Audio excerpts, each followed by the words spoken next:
Hello everyone, before we begin today's video, I need your help. We've noticed that the channel is losing traction, and subscribing is one of the best ways you can help us. It's quick, free, and allows us to continue bringing you great content. Your support means everything. Let's keep this channel growing collectively. Where are you watching from? Drop your city or country in the comments below. Thank you very much. Now, let's get back to the story. Wash off that dirty stink. The shout sliced through the ballroom, louder than the string quartet, louder than the clink of crystal. At a round table dressed in white linen and gold candlelight sat Amara King, black, early 40s, composed in a deep burnt orange gown that looked regal against the venue's cool blue walls. Her posture was unshakable, chin level, hands resting lightly near her place setting. Around her, men in tuxedos leaned in with that familiar, lazy confidence, smiles already forming, eyes hungry for a spectacle. One of them lifted his phone, not openly dramatic, just high enough to catch the angle. Another chuckled into a champagne like the moment belonged to him. Standing over Amara was Celeste Barnell, blonde curls, a fitted red dress, diamonds catching candlelight every time she moved. She wore the kind of grin that came from never being corrected. Honestly, Celeste said, voice bright, performative, this is a donor's gala. Not an open invite. She glanced down at the black place card by Amara's plate, King, and scoffed as if the name itself were a mistake. You lost? Celeste asked. Or are you someone's assistant who got brave? A waiter hovered nearby, frozen mid-step, tray tucked tight to his chest. His eyes flicked from Celeste to Amara and back again, calculating what survival required. Amara lifted her gaze slowly. Not startled.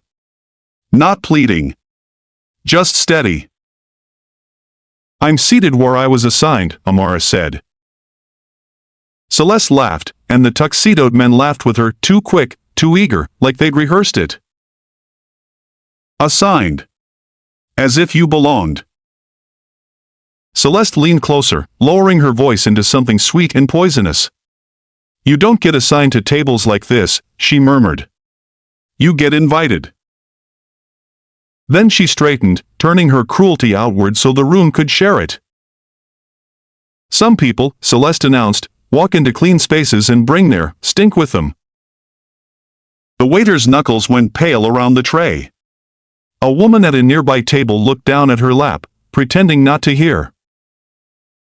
Amara's expression didn't change. But her eyes sharpened, quiet and precise, like she was taking inventory. Celeste reached for a wineglass already in her hand, red, half full. She held it with the casual entitlement of someone who never worried about consequences reaching her. The room leaned forward without moving. Even the music seemed to thin out, as if the instruments were listening. Celeste tipped the glass. Wine poured in a slow, heavy ribbon over Amara's shoulder and down the front of her dress. The orange satin darkened immediately. Drops splattered the tablecloth, blooming crimson across white. A soft gasp rippled from somewhere behind them. One of the tuxedoed men laughed too loud, then stopped, suddenly aware the sound might be recorded with his face attached to it. The phone stayed up anyway. Amara didn't flinch. She inhaled once, controlled, then reached for her napkin.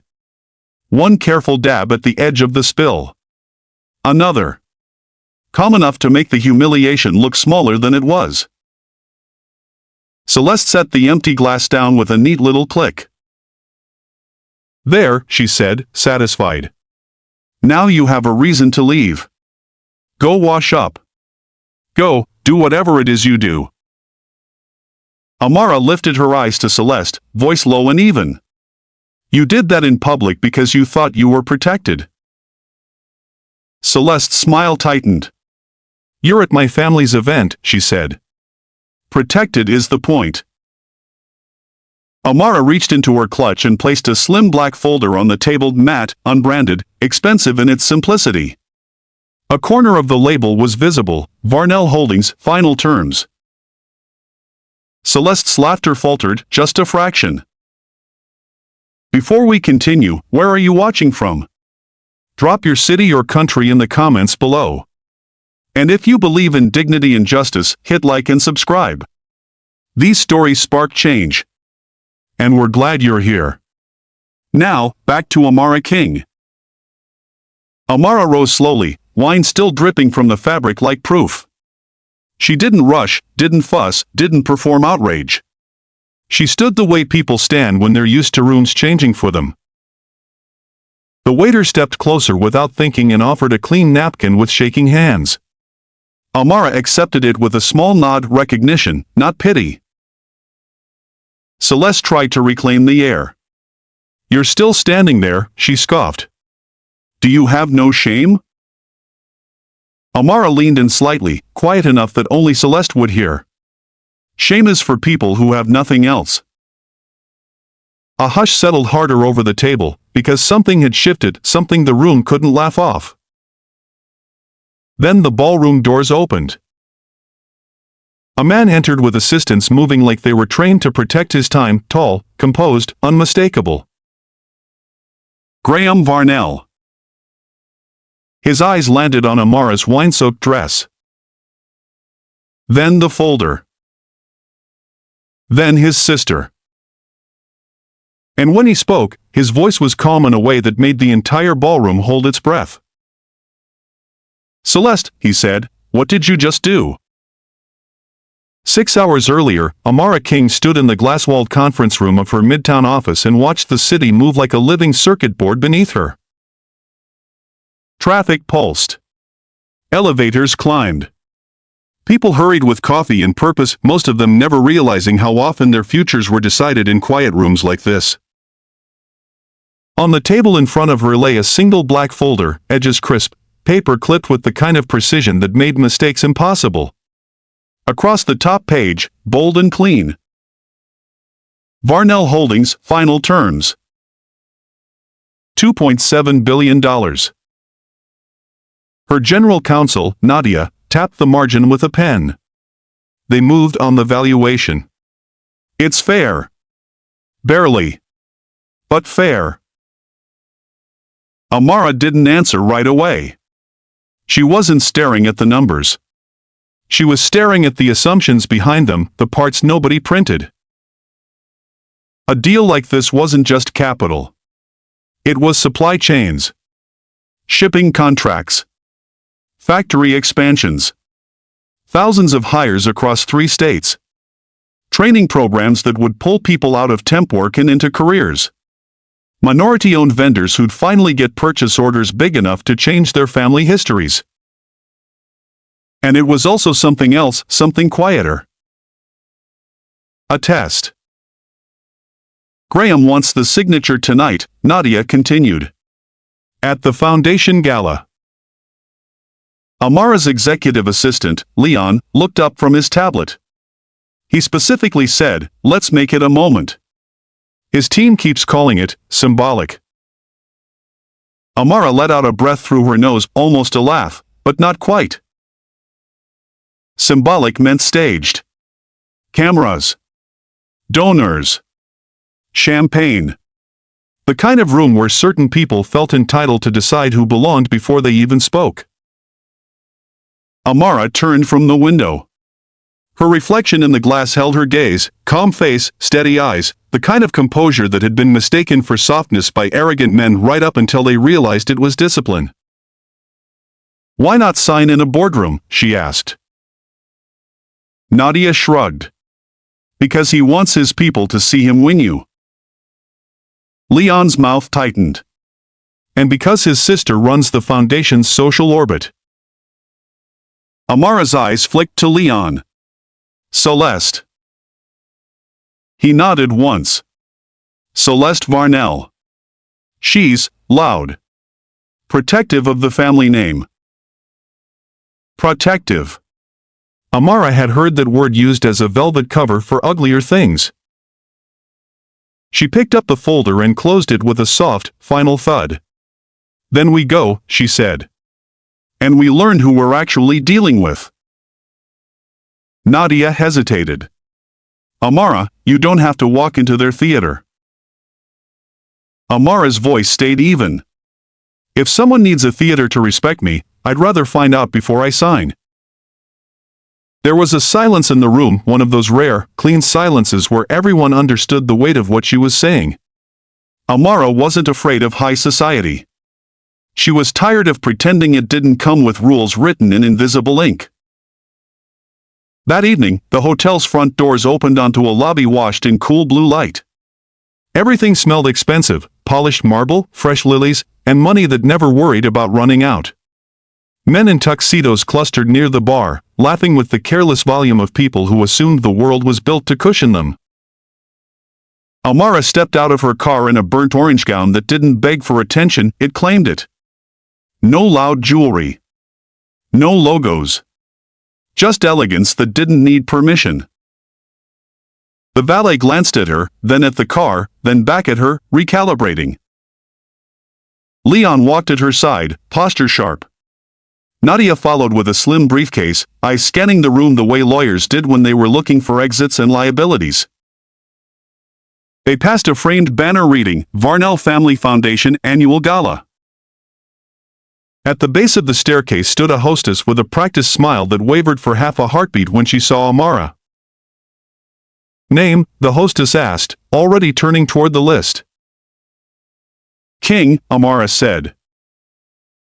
The hostess froze, eyes dropping to the page.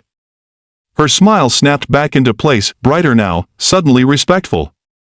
Ms. King. Yes. Of course. Your table is near the front, by the candles. Amara didn't react to the shift. She'd seen it her whole career, the moment the world realized it had misjudged her and tried to erase the proof. They moved toward the ballroom doors. Inside, the music swelled, strings, soft jazz, a room full of laughter that sounded like polished glass. Leon leaned closer. Graham's team confirmed he's arriving late. Making an entrance. Of course he is, Nadia muttered. Amara's fingers brushed the edge of the black folder tucked under her arm. The paper inside could change everything. But paper didn't protect dignity. People did, through choices. As they reached the threshold, Amara caught a glimpse of a woman in a red dress near the front tables, blonde, shining, surrounded by approving faces. The woman's eyes swept the room like she owned it. Then they landed on Amara. And the look wasn't curiosity. It was possession challenged. The ballroom doors opened wider. Amara stepped in. The candlelight flickered across white linens. A phone lifted somewhere nearby. And from the front table, a voice rose, sharp enough to cut through the music. For one stretched second after the wine hit Amara's dress, the ballroom didn't know what to do with itself. The laughter that had been ready on people's lips stalled in their throats. A few smiles stayed, out of habit, out of cowardice, then slowly collapsed as the stain spread across orange satin like a bruise blooming in real time. Celeste stood tall, chin lifted, as if she'd just corrected an inconvenience.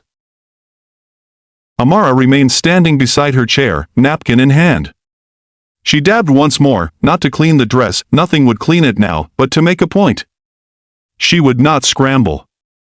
She would not perform distress for the room that wanted to feed on it. A man in a tux cleared his throat and forced a laugh anyway. Well, he said, too loud, that's something. Someone else murmured, did she just, and the sentence died under the weight of what everyone had witnessed. Phone stayed raised. Not as boldly as before, more cautiously now, like people suddenly realized evidence cuts both ways.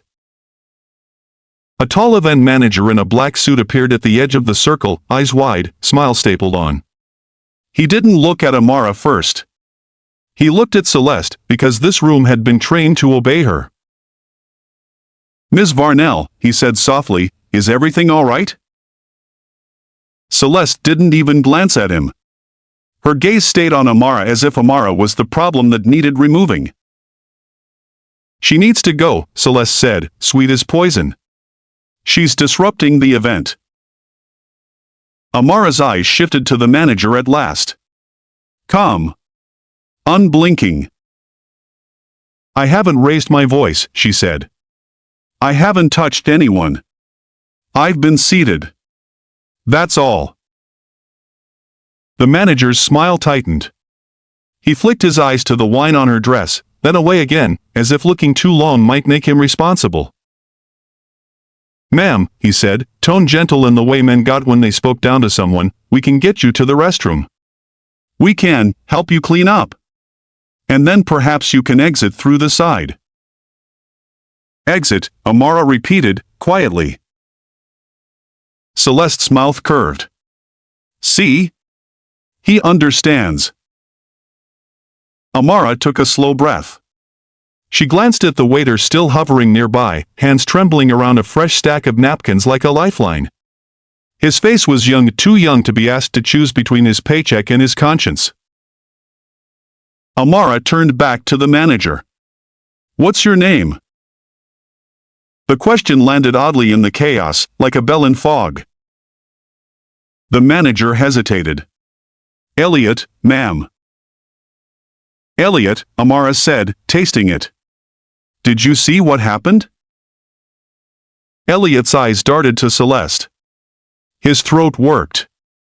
I saw there was an incident.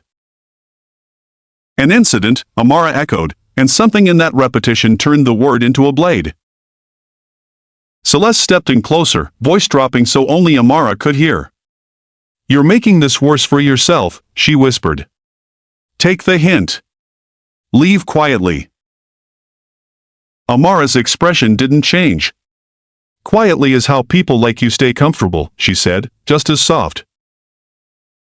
Two security guards moved in, broad shoulders, earpieces, practiced blank faces. They didn't put hands on Amara, not yet. They just positioned themselves in the narrow space between her and the ballroom floor, blocking her line of sight like a wall. The room read it for what it was, an attempt to shrink her without touching her. Elliot spoke again, more urgent now. Ma'am, please. Let's not escalate. This is a high-profile evening. Amara's eyes slid from the guards to Elliot. High-profile for whom? She asked. A sharp little laugh escaped one of the tuxedoed men, then died when Amara looked his way. Not angry. Not begging. Just present, like a spotlight that didn't flinch.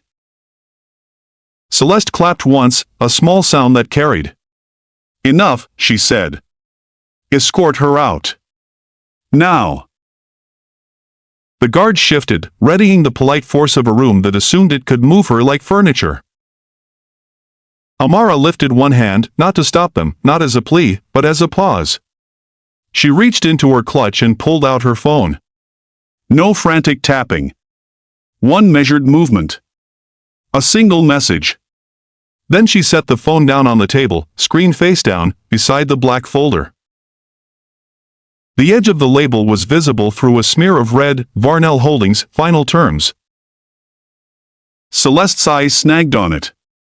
Her smile faltered again, longer this time, before she covered it with contempt.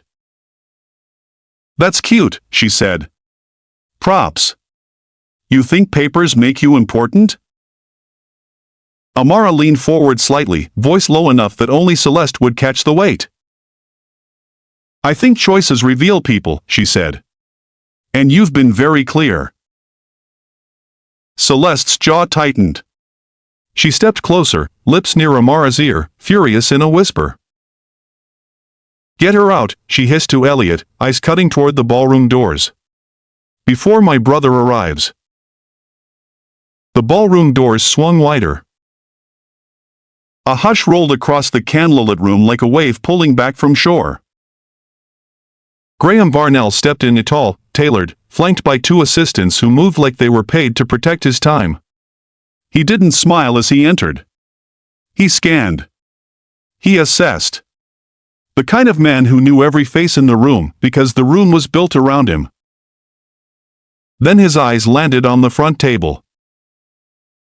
On the dark wine stain soaking a woman's dress.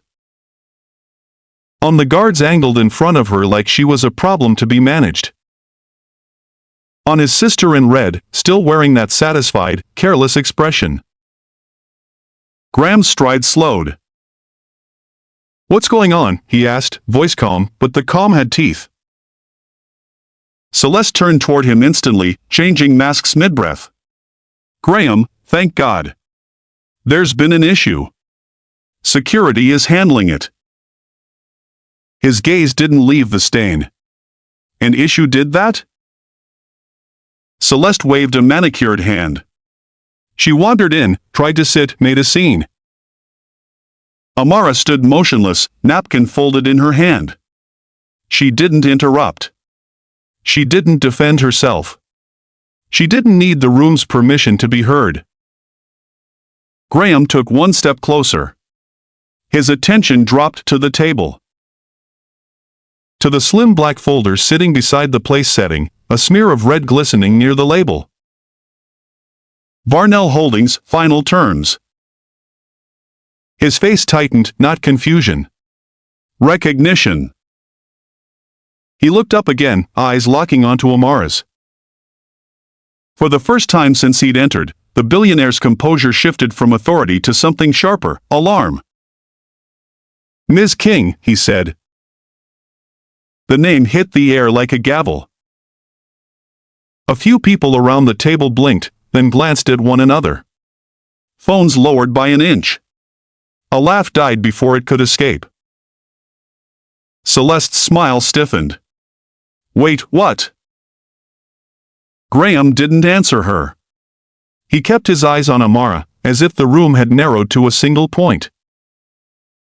"I was told you'd be arriving with your counsel," he said, controlled. "I didn't expect this." Amara held his gaze. Her voice stayed quiet, but it carried. "Neither did I." Elliot, the event manager, looked like his soul had left his body. He straightened, suddenly aware he'd been negotiating with someone he should have been protecting. "Mr. Varnell," Elliot stammered, "there was a misunderstanding." Graham lifted a hand without looking at him. A simple gesture. Command. "Step back," he said to the guards. They hesitated. One glance at Celeste. Another at Graham. Then they shifted away from Amara, clearing space like the air itself had been rearranged. Celeste's voice rose, sharper now. "Graham, don't do this here. She's making it dramatic." Graham finally turned to his sister. The look he gave her was not brotherly. It was corporate. "Dramatic," he repeated. His eyes flicked to the wine. To the tablecloth stained red. To the phone still hovering at the edges. "Celeste, did you pour that on her?" Celeste laughed once, thin, defensive. "It's not she provoked, she was." "Did you," Graham said again, softer now, "pour wine on Amara King?" Silence. Celeste's throat bobbed. She didn't answer, and that was the answer. Graham exhaled slowly, like he was trying to keep his temper from becoming public property. Then he turned back to Amara. "Ms. King," he said, voice lower, more careful. "Let's go somewhere private. We can fix this." Amara's eyes didn't soften. "There are things you can fix," she replied. "And things you can only reveal." She reached down, placed 2 fingers on the black folder, and slid it toward herself, slow, deliberate, like she was reclaiming more than paper. Around them, the tuxedoed men stopped smiling entirely. Celeste stepped forward, desperate to regain control. "You can't just, Graham, tell her, this deal is happening." Amara lifted the folder from the table, the red stain on its edge catching candlelight like a warning. Then she looked directly at Graham. "Is it?" she asked. And Graham, standing between the woman he needed and the sister who'd ruined it, didn't answer fast enough. Amara didn't rush to fill the silence Graham had created. She let it sit between them, heavy, undeniable, while the ballroom held its breath. Graham's assistant leaned in, whispering something urgent at his shoulder.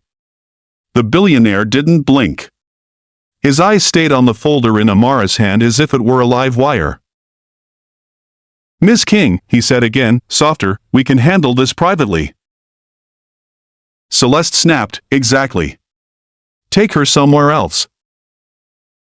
Amara turned her head just enough to look at Celeste, and the room felt the temperature drop. "Somewhere else," Amara repeated. "So you can pretend it didn't happen." Celeste's smile cracked. "You're overreacting." Amara's gaze moved across the table, across the tuxedoed men who had laughed, the phones that had recorded, the donors who had watched and said nothing. Then she faced the room fully. Her voice didn't rise. It didn't need to. "My name is Amara King," she said. "I'm the CEO of King Strategies."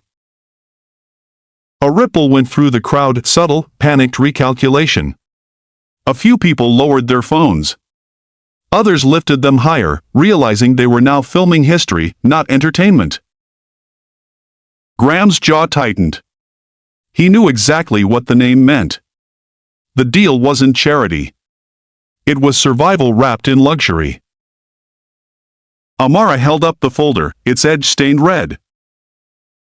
"I came tonight to sign a $2.7 billion partnership with Varnell Holdings," she said, eyes steady on Graham.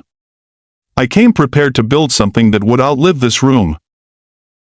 Celeste scoffed, but it sounded thin now, desperate. "Oh my God.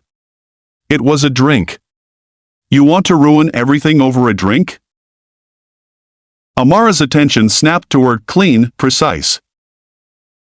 "It wasn't a drink," she said. "It was your character.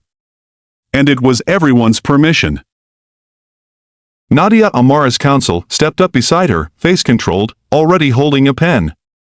Leon stood behind them, silent, watchful.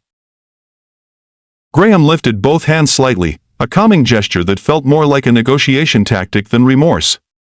"Amara, please. Celeste doesn't speak for the company." Amara's eyes didn't soften. "She spoke for the room," Amara replied. "And the room is your brand." She opened the folder, turned to the signature page, then didn't sign it. Instead, she slid out a single sheet from the back. A clean page. One paragraph. A title in bold. Notice of withdrawal. Graham's assistant went still.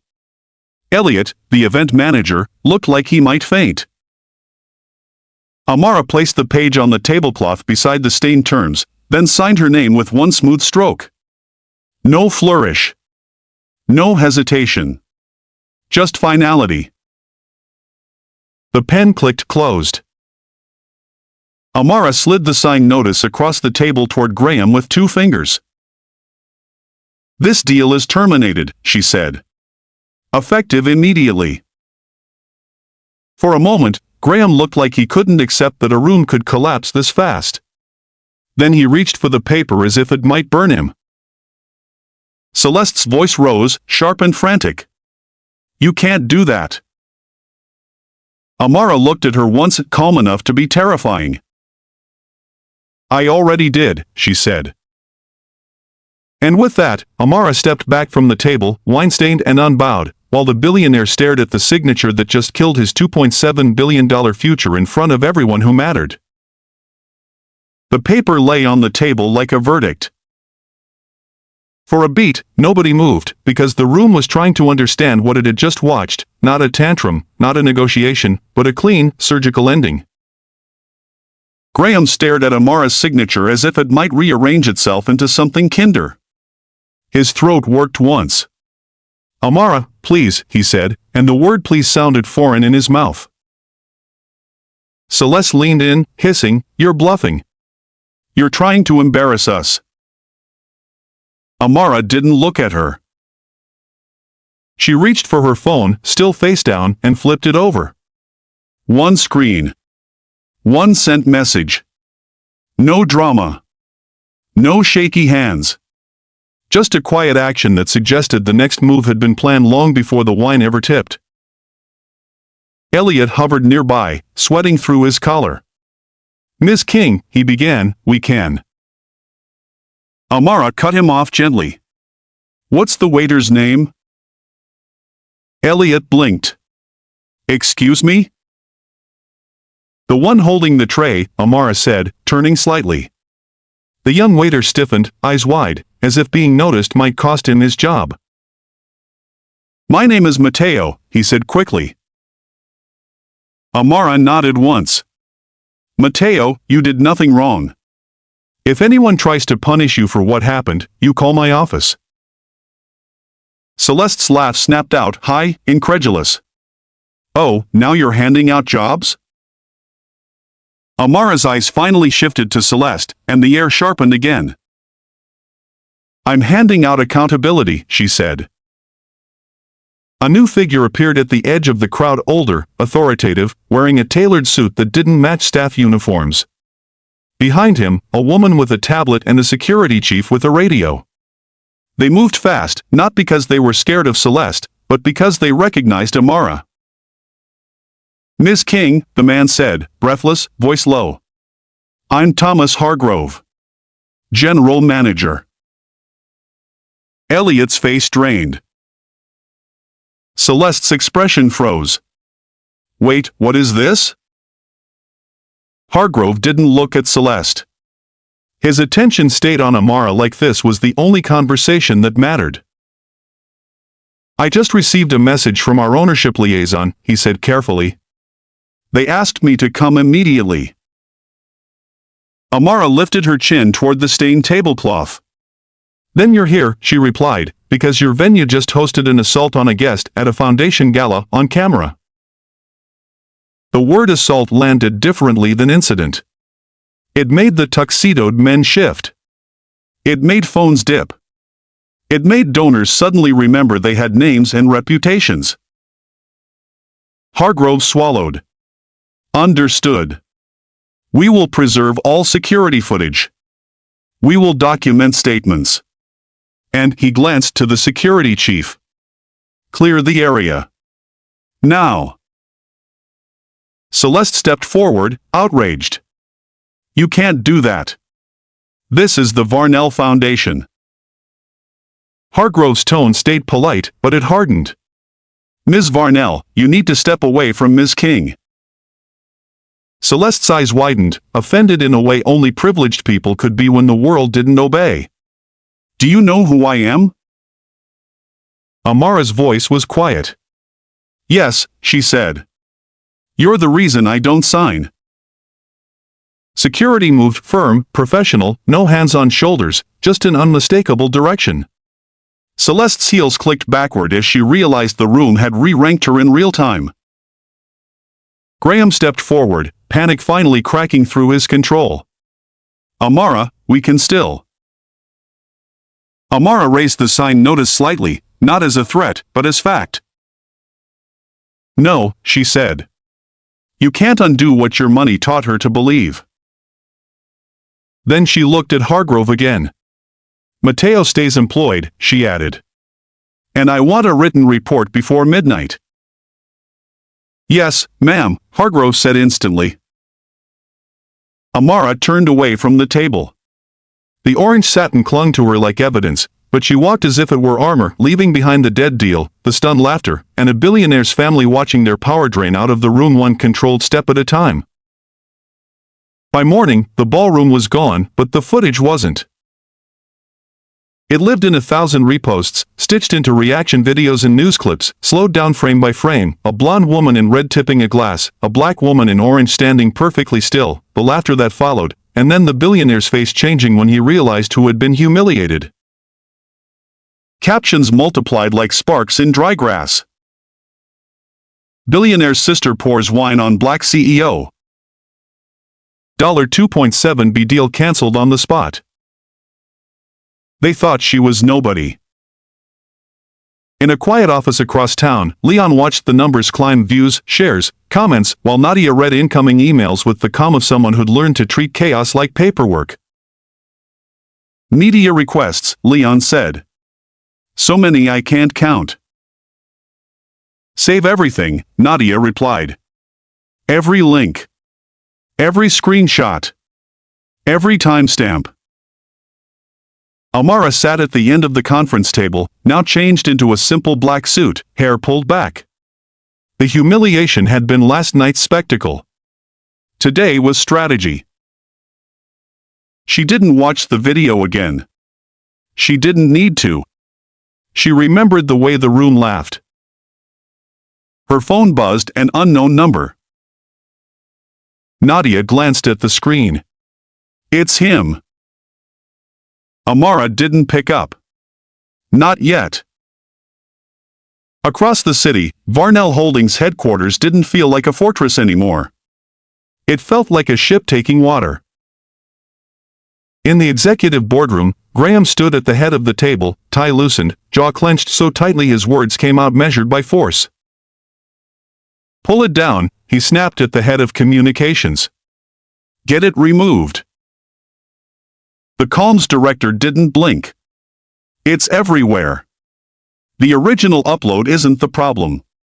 It's the copies." "Then change the narrative," Graham said. A legal counsel slid a tablet across the table. "We're also dealing with sponsors calling the foundation. Donors are pausing commitments. 2 partners asked to review contracts this morning." A finance exec added, "And King Strategies just emailed formal withdrawal. That notice is clean. No loopholes." Graham stared at the screen like he could will it into a different outcome. Someone cleared their throat. "We should address Celeste." The name landed like a body dropped in the room. Celeste was at the far end of the table, sunglasses on indoors, arms crossed, mouth tight. She looked furious, less at what she'd done, more at the fact that it had consequences. "This is ridiculous," she said. "She's using this to punish us." Graham's voice went cold. "You punished yourself." Celeste leaned forward. "She doesn't get to ruin us over a glass of wine." The comms director's tone was careful. It wasn't the wine. It was the words. The laughter. The security. The optics of power. Celeste scoffed, but her hand trembled on the table. Then an assistant rushed in and whispered into Graham's ear. Graham's face drained. "What?" he demanded. The assistant swallowed. "Northlake Capital is suspending talks. They cited reputational risk." A second whisper followed, this time from legal. "And King Strategies' competitors reached out to her this morning. They're offering better terms." For the first time, the room saw it clearly. This wasn't a PR fire. It was a vacuum created by their arrogance, and someone else was already stepping into it. Graham grabbed his phone and stood, pacing to the window as if distance could shrink damage. He dialed again. This time, Amara answered, speaker on, Nadia beside her, Leon silent behind. "Amara," Graham said, voice tight with control he could barely hold, "name your price. We'll make it right." On Amara's side of the line, there was a pause so calm it sounded like power. "It was never about price," she said. And before Graham could speak again, she ended the call, then looked to Nadia. "Schedule the meeting," Amara said, eyes steady. "Not with him." Nadia nodded once, already understanding. Amara's phone lit up with a new calendar invite, another company's logo at the top, another boardroom, another set of terms. And somewhere in the city, Varnell Holdings began to realize the worst part wasn't the scandal. It was the silence that followed when the money walked away. 2 days later, the city's noise had moved on to its next distraction, but Amara King hadn't. She sat in a different room now. Not a ballroom. Not candlelight. A clean boardroom with daylight pouring through floor-to-ceiling glass, no orchestra, no donors, no forced smiles. Just paper, numbers, and people who understood that respect was not a costume you put on for cameras. Across from her sat the CEO of Northlake Capital's strategic arm, an older black woman with silver hair and eyes that didn't flinch. Beside her, a team of analysts had already done what Varnell Holdings had refused to do: treat Amara's time like it mattered. "We saw the terms," the woman said. "We can beat them. Better equity. Better protections. And we'll fund the workforce training pipeline the way you wanted." Amara didn't smile. She simply nodded once, as if the world had finally stepped back into alignment. Nadia slid the new agreement forward. Leon placed a pen beside it, quiet, ceremonial, but nothing like the spectacle Graham had tried to stage. Amara read the final page, then signed. No applause. No champagne. Just the clean sound of ink on paper and Empire choosing its next step. That afternoon, a statement went out from King Strategies. It wasn't angry. It wasn't begging anyone to understand. It was short, precise, and impossible to twist.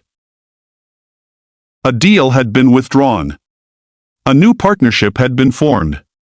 Accountability was being pursued. The company's commitments, jobs, vendors, training were not cancelled. They were protected. And at the bottom, one line stood out like a spine.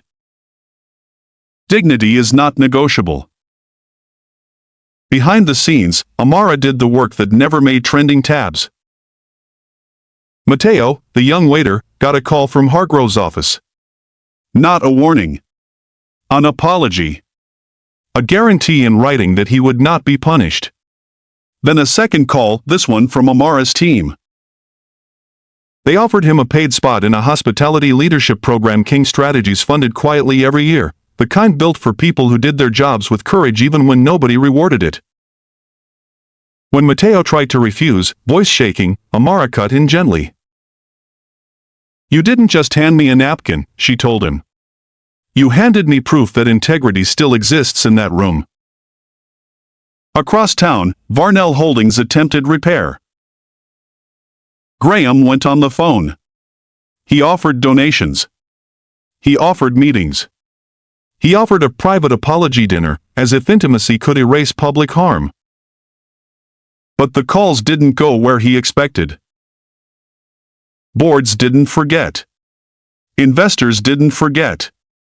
And the internet, cruel in its own way, didn't forget either. Celeste tried to re-enter her world like nothing happened. She posted a glossy photo, smiling beside a charity backdrop, captioned with something about growth and learning. The comments section didn't care. Neither did her family's advisors. At the foundation's emergency vote, her title was stripped in 3 minutes. Not because they had suddenly found morals, because she had become a liability they couldn't afford. And in the quiet that followed, Celeste learned the most painful lesson of all. People who cheer your cruelty will abandon you the moment it costs them. Amara, meanwhile, didn't celebrate. She simply kept building, calm, unshaken, turning a public humiliation into a private standard. Not justice with noise. Justice with receipts. 6 weeks later, the same hotel glowed again, marble floors, cold blue uplighting, chandeliers dripping light like privilege. But the banners were different. No Varnell crest. No foundation slogan. No portrait of a family name trying to buy virtue. Tonight, the sign at the entrance read, King Strategies Workforce Innovation Initiative Launch Night. Inside, the ballroom felt familiar and completely changed. The tables were still dressed in white linen. The candles still burned. But the room held a new kind of power, quiet, earned, unafraid. Amara King entered without an entourage. No spectacle. A tailored black dress, simple gold studs, posture like a promise. The staff didn't flinch when they saw her. They didn't hesitate. They didn't evaluate her worth by the car outside. They greeted her by name. "Miss King," Thomas Hargrove said, stepping forward with a respectful nod. "Everything is ready." Amara's eyes flicked to the front table. New place card. New arrangement. A subtle detail, but she noticed, the seat closest to the exit was hers, not because she needed it, but because someone finally understood the kind of mind that built empires. Mateo stood near the service station in a crisp jacket, a little straighter than last time. When Amara passed, he looked like he wanted to speak and didn't trust the moment enough to take up space. Amara stopped anyway. "You look good, Mateo," she said. His throat tightened. "Thank you, ma'am. I start the program next week." Amara nodded once, as if that outcome had always been inevitable. "Make it count," she said, and walked on. Across the room, cameras clicked. Not hungry, not mocking. Documenting. On stage, a screen played a short montage, trainees in hard hats, classrooms filled with laptops, vendor owners signing contracts with hands that shook for a different reason, because someone finally saw them as builders, not background. When Amara stepped to the microphone, the room didn't roar. It settled. Listening. "I'm not here to talk about what was taken from me," she said, voice steady, unembellished. "I'm here to talk about what we're building, so nobody else has to ask permission to belong." Applause rose, not polite, not performative. Real. Near the back of the ballroom, a tall man in a navy suit stood half in shadow, Graham Varnell. No assistants. No smile built for cameras. Just a man who'd learned how fast a legacy can crack. He waited until the crowd thinned, then approached with careful steps, like he understood proximity was earned now. "Miss King," he said quietly. Amara turned, meeting his eyes with the same calm she'd held under the wine. Graham swallowed.